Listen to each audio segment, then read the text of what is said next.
Je me suis rendue devant la maison de la sorcière vaudou la plus célèbre des États-Unis. Dans les profondeurs mystiques de la ville, il existe une maison enveloppée de secrets, de sorts et de légendes. C'est ici qu'a vécu Marie Laveau, la plus célèbre prêtresse vaudou de l'histoire américaine. Son esprit y planerait encore. Sa maison est un véritable sanctuaire de magie. Située au 10-20 St. Anne Street, dans le Vieux-Carré, cette maison fut le cœur des rituels vaudous pendant des décennies. Des autels y auraient été dressés, des offrandes laissées aux esprits et des cérémonies secrètes s'y seraient tenues nuit après nuit. Aujourd'hui encore, on y accroche des bracelets élastiques à la grille ou à la fenêtre. C'est un geste symbolique, une offrande, un vœu ou un lien avec l'énergie de Marie Laveau.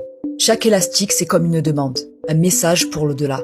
Et sur les murs de sa maison, on peut parfois voir des XXX tracés à la craie ou gravés discrètement. C'est un ancien rituel populaire. 3 croix faites pour invoquer Marie Laveau, lui demander un vœu ou une protection à condition d'y croire.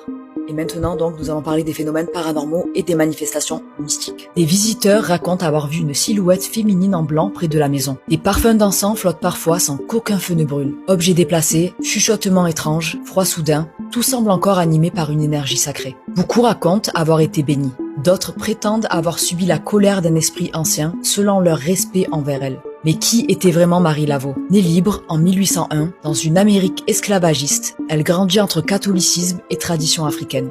Peu à peu, elle devient guérisseuse, conseillère, médiatrice. Les pauvres viennent pour des remèdes, les riches et les puissants pour des faveurs secrètes. Elle organise des rituels au Bayou Saint-Jean, mêlant prière catholique et loas vaudou. On l'a dit capable de guérir, d'influencer la justice et parfois même de sauver des vies. Admirée par son peuple, redoutée par les élites blanches, Marie Laveau devient une reine sans trône, l'incarnation de la résistance noire et du pouvoir féminin.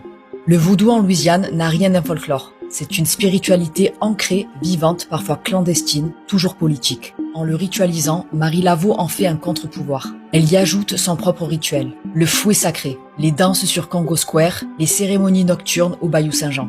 Son influence est telle que le pouvoir blanc hésite. Faut-il la faire tomber ou s'en accommoder? Certains la décrivent comme une sorcière, d'autres comme une sainte. On l'a dit capable d'obtenir la libération d'un esclave par une prière, d'effacer une dette par un charme. Elle incarne une justice parallèle, bien plus efficace pour les démunis que celle des tribunaux. Mais ce pouvoir dérange, car il est féminin, noir et populaire, parce qu'il vient d'une femme qui, sans armée ni mandat, gouverne une ville de l'ombre. Et à cette époque-là, être femme, être noire et être libre sont 3 fautes impardonnables dans l'Amérique du 19e siècle.